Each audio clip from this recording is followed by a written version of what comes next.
Olá, bem-vindo ao programa Espaço Crescer, da TV das Artes.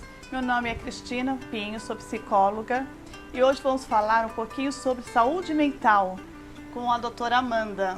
Tudo bem? Tudo bom, obrigada pelo convite. Doutora, eu ia pedir para você falar um pouquinho do seu imenso currículo. Eu sou psicóloga, formei em psicologia em 2010. Aí eu fui fazer especialização no teste de Rocha e hoje em dia eu atuo no fórum fazendo avaliação técnica de pessoas e além disso na clínica cuidando dos pacientes. A gente estava pesquisando um pouquinho, né? E eu descobri uma grande diferença, né, sobre saúde mental e doença mental, né? E quando a gente fala em saúde mental, a gente traz um pouco dessa confusão.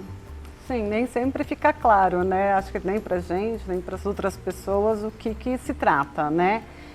Qual é a diferença entre você ter saúde mental e ter alguma patologia, alguma doença mental, né? A saúde mental, ela integra vários pontos, ela não é só a ausência de doenças, né? Ela é também qualidade de vida, ela é vista no cotidiano e tem que ser trabalhada no cotidiano. A gente pode falar que a saúde mental é como eu vou me lidar com o meu estresse do dia a dia, como eu vou conseguir resolver e como eu vou conseguir enfrentar aquilo de uma certa forma saudável para que consiga me relacionar melhor com todo, né? A gente entende que a pessoa saudável ou equilibrada, ela passa por vários problemas, como qualquer outra pessoa.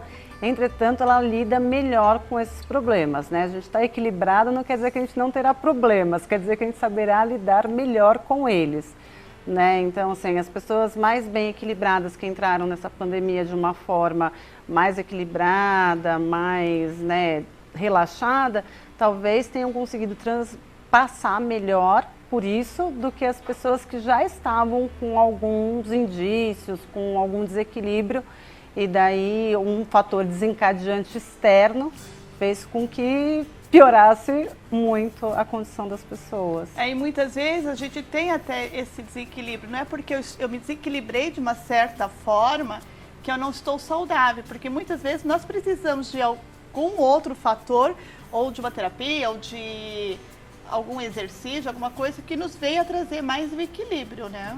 A saúde mental, ela é um conjunto, né? Ela é de dentro para fora, mas também o de fora contribui com o de dentro, né? Então, assim, atividade física, alimentação, boas noites de sono, N fatores influenciam nisso de uma maneira orgânica interna, como fatores externos também influenciam nisso, né? Uma pessoa que vive sob estresse 24 horas por dia ou 16 horas por dia, ela não tem como manter o equilíbrio sempre. Eu acho que a diversão também, né? Às vezes o conversar, ir atrás dos seus amigos, né? O se divertir, passear, um exercício físico. A diversidade mesmo, né, de comportamentos, porque também se a gente tem sempre a mesma coisa, acaba se tornando uma rotina, e à medida que tudo que se torna rotina, não tem novidade, não tem aproveitamento, não tem prazer, né? Então tudo isso vai se tornando cada vez mais monótono, mais pesado. Então descobrir aquilo que gosta de fazer, fazer aquilo que gosta, trabalhar para si mesmo, né? É uma busca pelo equilíbrio mesmo, que traz saúde e evita alguns... E lembrando que cada um tem o seu jeito, né? Porque fala assim, academia, saúde, mas de repente para mim academia não me vai trazer tanto prazer e sim um desprazer, então não é o melhor local. Sim, cada um tem a sua fórmula, né? Não veio no manual, mas a gente tem que descobrir. Outras vezes, durante uma fase da vida, tal coisa traz prazer, sei lá, durante 10 anos da vida, a natação foi um prazer, mas depois não é mais. Então a gente pode ir trocando, até porque às vezes vira, né, essa monotonia que a gente estava falando, de sempre ter que ir fazer o mesmo exercício, ou ter que ir, né, almoçar na casa do pai e da mãe no domingo, assim, sempre acaba virando rotina. E aí a gente perde um pouco do prazer pelas coisas que são rotina. Mas também essa busca de prazer, eu acho que seria bem legal lembrar que também ela vem um equilíbrio, né? Sim. Porque nada que vem de um desequilíbrio total, ela não vem trazer só o prazer e nem a saúde. Não, a busca desenfreada pelo prazer também traz lá suas consequências, né? Nem tudo é prazer, mas nem tudo é obrigação. Eu acho que, de novo, é a linha do meio, né? O equilíbrio. Que é tão difícil, né? Que é tão difícil.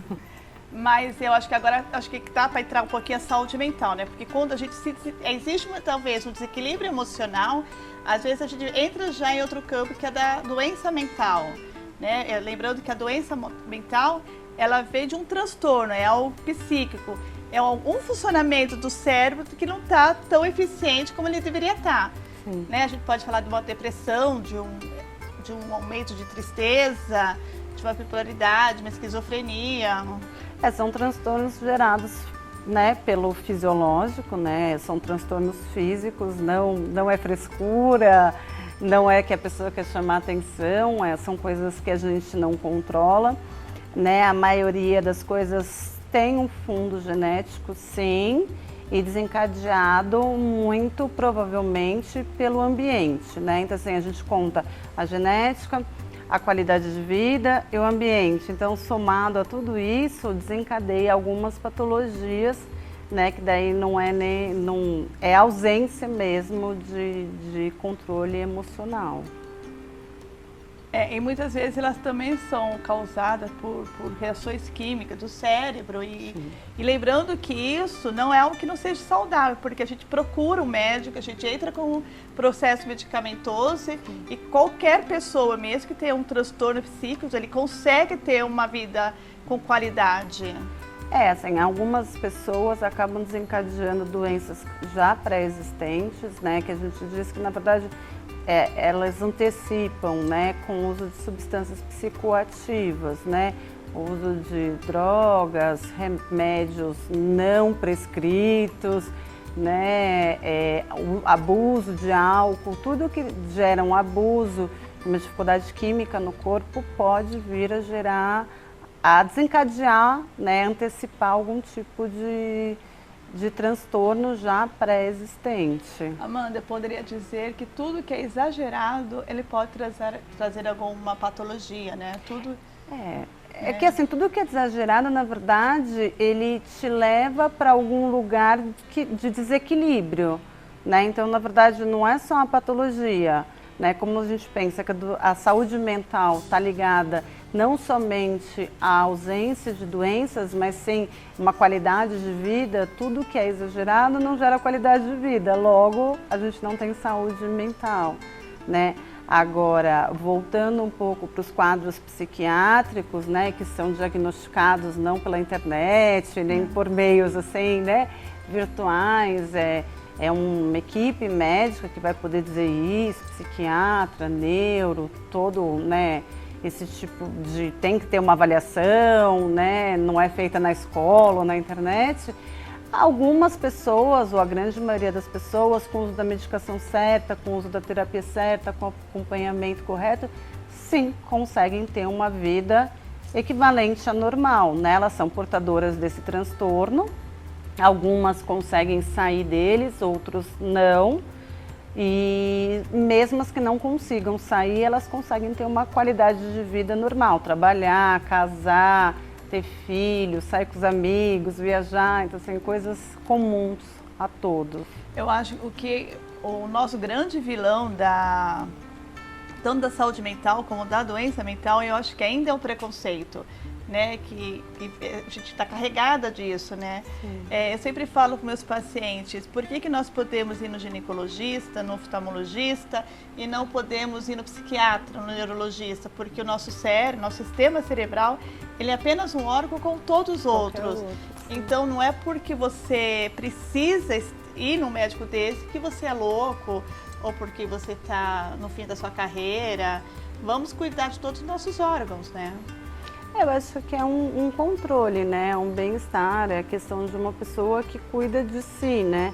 E a ausência de cuidados, principalmente nas patologias mentais, o que acontece?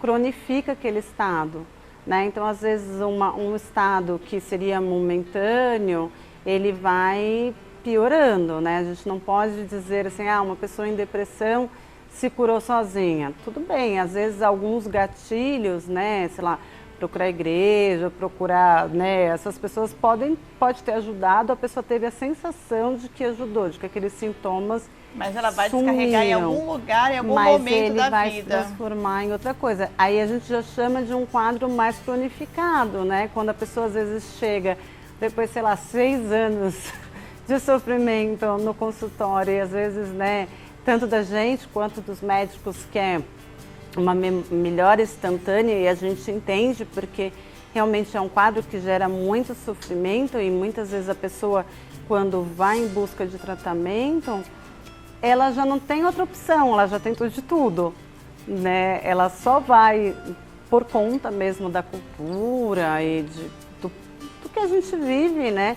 Só vai no psiquiatra ou no psicólogo quando está no fundo do poço.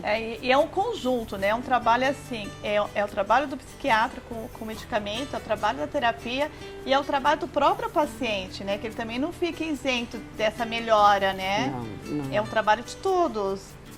Precisa do empenho, né? E quanto é gratificante quando você vê o seu paciente, a sua pessoa, se abrindo para o mundo e conseguindo ressignificar tudo aquilo, né? Porque às vezes ter uma doença mental, uma depressão, ela te abre portas para muitas outras coisas. Você aprende a lidar com o sofrimento, você aprende a se conhecer e você se torna às vezes muito mais forte. Eu acho que mais sensível também ao sofrimento dos outros, né? É nada como você estar no lugar do outro para poder se sensibilizar, né, com a dor do outro. Eu vejo bastante gente assim, fulano teve depressão, vou perguntar para ele como que é, né, e trocar ideia e poder acolher, falar, olha, já passei por isso também, né. E não é vergonhoso, né? E não precisa ser vergonhoso. Não, até porque a gente pergunta tantas outras doenças, né, tantos outros estágios, sei lá, a gente... Quando tem filho, sempre tem aquela instrução de como vai nascer, como amamentar, como fazer. E outras coisas a gente não tem instrução nenhuma, né? De como sobreviver aos nossos altos e baixos emocionais. E precisa, assim, é como se a gente tivesse que esconder isso, né? Porque parece que a sociedade ela não está mais aberta, nem aceita mais ao sofrimento.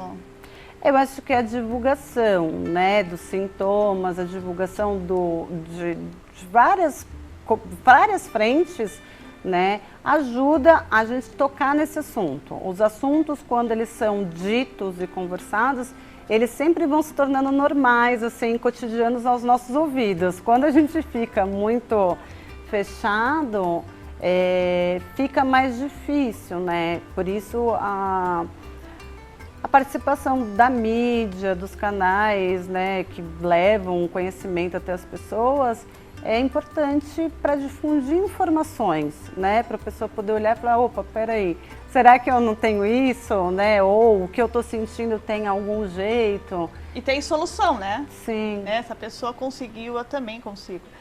Eu estava lendo uma pesquisa da Organização Mundial da Saúde, que mais ou menos 23 milhões de brasileiros sofrem por algum transtorno de saúde. Aproximadamente 12% da população, é muita gente. Né? E a gente estava falando, isso o que conseguiram pesquisar, né? Que tem dados, o que não tem né? nada debaixo do tapete, né? Porque... Sim. A gente, em todas as pesquisas, né, sejam elas de quaisquer qualidades, elas têm a cifra negra, né?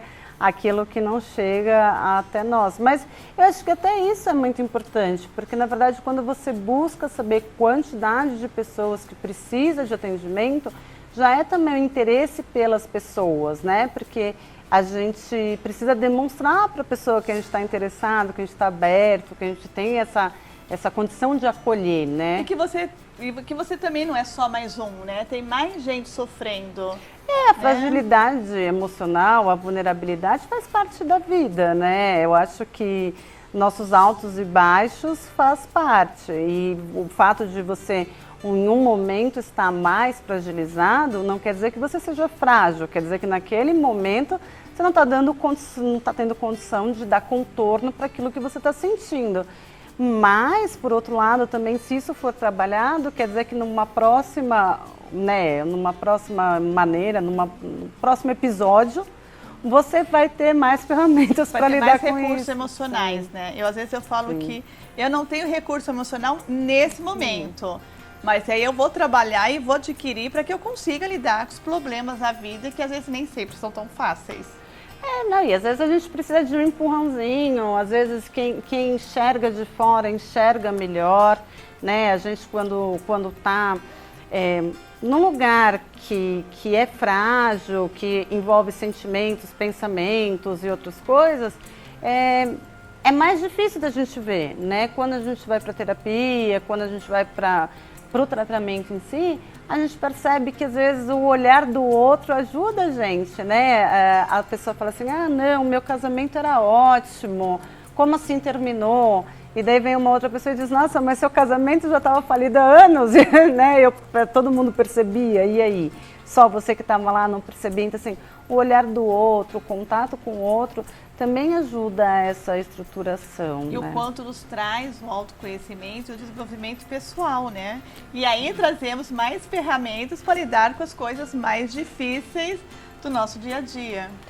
O que eu estava ainda falando outro dia, né? Assim, tem tantas coisas nesses últimos anos que nós, brasileiros, passamos, que às vezes assim, vai ter tal coisa. A gente fala, tudo bem, mas a gente já viu isso. Vai ter, sei lá, greve. Tudo bem, a gente já viu isso. A próxima, né, a segunda onda da pandemia, a gente já estava pelo menos sabendo o que era, sabendo, assim, tudo que você sabe, tudo que você já viveu, tudo que você viu, de alguma forma te traz ferramentas para você lidar com uma próxima crise, uma próxima coisa. Então, assim, quem já passou por crise financeira não vai se assustar tanto na segunda. Já sabe como lidar melhor com essa situação. Porque já passou por isso, já sabe como aprendeu, que é. Né? Agora, eu acredito que o primeiro impacto seja muito difícil. Agora, o segundo, não é que ele não seja difícil, mas de qualquer forma, se a pessoa conseguiu aprender com o primeiro, ela leva na bagagem esse aprendizado para o segundo. E o segundo, mesmo que não seja da mesma forma, que não seja a mesma coisa, mas assim, você se sente mais capaz. Você olha para trás e fala assim, eu já passei por eu tenho condições de passar pelo segundo. Ou eu fiz aquilo que não deu certo, mas o outro eu vou fazer melhor, eu aprendi. Por isso que falo, né, que nós mudamos a cada dia que acordamos outras pessoas, né? Porque a gente vai adquirindo vivência e aprendendo, e caindo e levantando, e sobrevivendo e vivendo. Infelizmente, uma das frases assim, é durante a dor que a gente mais aprende. Né? Eu acho que se a gente tivesse olhar e essa calma de entender que faz parte do aprendizado, né, e que dali a gente pode tirar boas lições que a gente vai levar para a vida, eu acho que é importante, assim, né? Ninguém sofre por nada, assim, a gente pode aprender com isso. Eu sei que às vezes o sofrimento é insuportável, a pessoa não precisa também sofrer sozinha e falar, não, eu mereço, eu isso e aquilo. Mas assim, tentar entender com a ajuda de outra pessoa, de outras pessoas, por que daquilo, né? Quais ferramentas eu posso desenvolver para lidar melhor? Eu lembro da aula de faculdade, em algum momento da vida... Algum momento daqueles nossos 5 anos. Vida, que a professora falava, o ser humano ele só desenvolve com a angústia, com o sofrimento. Porque se está tudo muito bom, a gente não para refletir. Né? A gente aproveita e vai vivendo...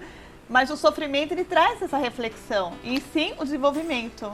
É porque o sofrimento tira a gente do que é cômodo. Da área de conforto, né? Da zona de conforto. Nem é sempre tão confortável. Não, mas a gente se conforma, né? Assim, tá ruim, o sapato tá apertado, mas eu tenho sapato.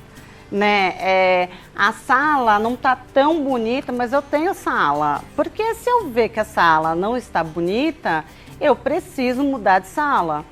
Se eu perceber e tomar consciência e dizer para mim mesma, o sapato não está bom, está me apertando, eu preciso trocar de sapato. Então a gente vai gerando esse comportamento que é super humano, é comum, não é patológico nem nada disso, mas que vai se tornando um hábito, né?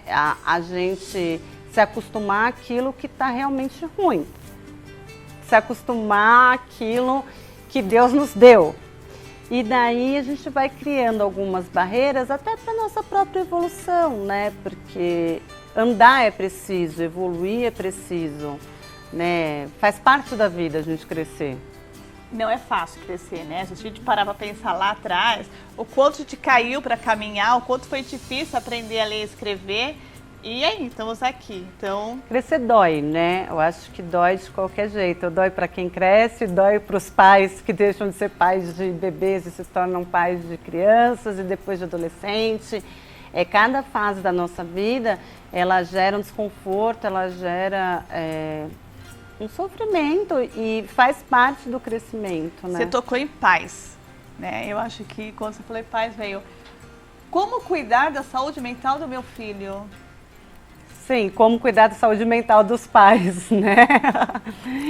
Eu acho que é uma mão dupla, né? Assim, o que eu penso muito é que pais saudáveis têm maior tendência a ter filhos saudáveis, né? A gente, quando trabalha com terapia de família, de casal, essas coisas, a gente vê muito que tem sempre o bode expiatório. Nem sempre aquele que tem o sintoma é realmente, né, aquele que é terrível, aquele que sobe no muro, aquele que quebra as coisas, é realmente a pessoa adoentada da família. Às vezes ele é só um sintoma da doença. Às vezes ele só manifesta. A maioria das vezes, eu poderia falar, né? A grande maioria das vezes, porque uma criança, ela tem pouco histórico de vida, né?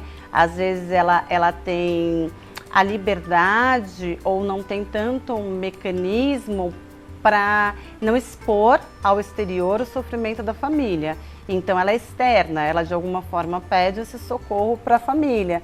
Mas muitas vezes a questão é da família, não é da criança, né? É dos adultos. Então assim, a gente não tem como ter filhos saudáveis se a gente também não está saudável, né? E os filhos também com algum problema trazem dificuldade para os pais. E muitas vezes o que a gente faz na saúde mental é aconselhar os pais de alguma pessoa, né, aquele cuidador, aquela pessoa que fica com alguém que tem realmente transtorno, a também procurar uma terapia para si, um grupo de... Uma terapia familiar. Às vezes até para orientar, né, o que você faz, porque a gente fica assim, tudo bem, meu filho sei lá, é autista, aí você não sabe se você cede a mais porque ele tem alguma dificuldade, se você não cede. Meu filho é esquizofrênico, tá, o que eu vou fazer com isso? Não, tadinho, ele é esquizofrênico, então ele não tem total compreensão, então eu vou fazer tudo o que ele quer, ou não vou fazer nada do que ele quer. Eu acho que isso é difícil, a gente não é preparado de fato para cuidar dos filhos, né? A gente vai meio que agindo no instinto, naquilo que a mãe ensinou, naquilo que a gente viu, naquilo que a gente viveu. Então já é difícil. Eu acho que pior do que instinto, a gente vai se invadindo pela internet, né? Os doutores Google da vida, que eu acho que é o mais problemático e mais perigoso do que às vezes os nossos próprios instintos, né? Mas antigamente tinha os palpiteiros de plantão, também, né? As vizinhas, a tia, alguém que ia te visitar, e uma mandava amarrar, outra mandava desamarrar, uma mandava dormir, outra mandava... Né? Assim, a gente sempre foi influenciado por questões, né? Então, assim, eu acho que um pouco, até por esse afastamento da família e tal, o Google entrou um pouco nesse espaço, essas consultas à internet, de uma forma geral, entrou um pouco no lugar daquele conselho da avó, conselho da madrinha, né? Virou uma coisa mais profissional. E sempre lembrando, né, de todos os casos, todos os momentos, qual é o melhor profissional? Aquele que você confia, né? Sim. Procura sempre o profissional. A pessoa parou a vida dela para ela estudar aquilo, então ela é a melhor pessoa para te aconselhar, te orientar, né? E outra assim, às vezes a gente vai em não gosta, né? Até mesmo médico, acho que acontece isso. Então assim, óbvio, é a sua vida, você tem que ter todo o cuidado do mundo com a sua vida, né? Então assim, vai numa pessoa, não gostou, é igual médico, eu vou no cardiologista, não gostei, eu troco, né? Mas assim, não perca a chance e a disposição de se cuidar. Né? Óbvio, você foi 2 ou 3 e não gostou de nenhum, acho que tem que se perguntar um pouco se está com vontade de ir ou não. Mas independente disso, né, eu acho que é sempre importante o autoconhecimento, a autopreservação. Quando a gente consegue olhar para si, olhar para si, cuidar de si, quer dizer que realmente a gente está no caminho certo. Porque como eu consigo cuidar de fora se eu não cuidei de dentro? Como eu consigo amar fora se eu não amei dentro? Como eu consigo fazer com que o outro me ame se eu não me amo, né? Se eu nem sei me amar, né? Muitas vezes a gente exige do outro que nós não conseguimos fazer conosco mesmo, né? Sim. Essa é uma coisa para parar e pensar um pouco. É, porque o nosso vazio a gente quer preencher com o outro, né? E às vezes aquela outra pessoa também não dá conta disso, né? Então assim... Ou não tem obrigação, né? Ou não quer, ou não tá, ou não consegue. Não consegue, porque quanto maior a nossa carência, maior a nossa exigência, né? Então assim, o autocuidado, ele é importante para a saúde mental. Saúde mental, realmente, não é só você ter uma patologia, né? A saúde mental é a ausência mesmo de algumas condições de vida. Então, assim, autocuidado, autopreservação, né? Poder olhar para si, poder ir no médico, poder se divertir. Então, assim, quando a gente se dá o direito, quando a gente se acaricia, que é se dar o prazer, dizer, olha, hoje eu não vou fazer nada, eu tô em casa. Se dá o direito de, né? Eu tenho direito de. Vou assistir televisão? Sim, vou só assistir televisão. Sim, vou só, sei lá, correr no parque. O que eu gosto de fazer? Isso sim é um sinal de saúde mental, porque você está se cuidando, você está fazendo para si aquilo que você gosta. Eu trabalho muito na terapia, né, para os meus pacientes. Eu falo, há quanto tempo você não se dá um presente? O que você deixa de fazer? E assim, o presente não é ir no shopping comprar qualquer coisa. O meu maior presente é sentar no sol e sentir o calor do sol. Precisamos nos presentear todos os dias um pouco, né? Nos acariciar, nos amar, passar um creme, olhar no espelho. Se sentir bonita, cheirosa, né? Eu acho que tudo isso faz parte. E isso é importante. Doutora Amanda, autocuidado. E quando eu não estou conseguindo ter esse autocuidado, quando eu não estou conseguindo lidar, quando eu não tenho recursos emocionais para lidar com algumas situações, o que eu faço? Eu acho que quando a gente já não consegue cuidar de si, quando a gente percebe, sei lá, que não está dormindo direito, né, já não se arruma como antes, a gente precisa entender. Isso é agora, é momentâneo, ou já faz tempo, e procurar por um médico, por um psicólogo, se tem, assim, né, dificuldade, não precisa ir no psiquiatra, vai até um psicólogo, conversa, a gente costuma, né, quando precisa encaminhar. Às vezes é uma crise e a gente pode tentar ajudar, óbvio, se a pessoa quiser, né? E colaborar com a gente, foi o que você disse, ninguém faz nada sozinho. Eu costumo falar, não sei se a matemática é certa, mas é uma forma de dizer, né? De simplificar, que 20% às vezes o tratamento é medicamentoso, 20% é a terapia, mas 60% ainda é o paciente. Então ele é dono do processo dele, da melhora dele. E o que é mais legal é quando ele consegue vencer a barreira dele. E isso é uma coisa que a gente carrega, quando o paciente consegue, ele carrega para o resto da vida. O recurso é dele e ele vai poder usar em qualquer momento. Então você, qualquer momento que esteja passando, procure ajuda. Seja com o psiquiatra, com o psicólogo, mas procure. O preconceito fica ao lado, a nossa saúde em primeiro lugar, amar-se a si em primeiro lugar, né? Eu costumo dizer que se eu não sei nadar, eu não consegui salvar ninguém, então esteja bem em primeiro lugar, depois o outro. Sim, a gente precisa cuidar da gente, né? E acho que esse próprio movimento, né, de ir ao psicólogo, de ir ao psiquiatra, de procurar por ajuda, de alguma forma é um movimento em prol do autocuidado, né? Só não pode se auto-boicotar e dizer, não, esse é ruim, aquele é ruim, né? Não dá, mas assim, já é um movimento em si. Realmente a porcentagem, tem uma porcentagem do paciente, uma porcentagem nossa, uma porcentagem do psiquiatra, mas precisa, né? Eu acho que precisa se movimentar, não ficar na zona de conforto da dor. E procurar o seu autoprazer, né? Procurar o que eu posso fazer, o que me dá prazer.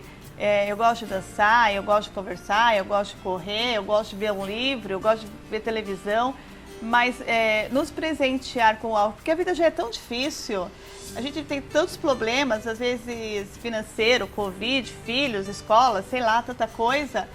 Se a gente não olhar para nós e não nos acariciar, nos presentear, como sobreviver a tudo isso? Pegar um tempo, né, para si, um tempo até para poder se equilibrar, né? Porque se a gente segue nessa rotina o tempo inteiro, óbvio que não tem como encontrar equilíbrio.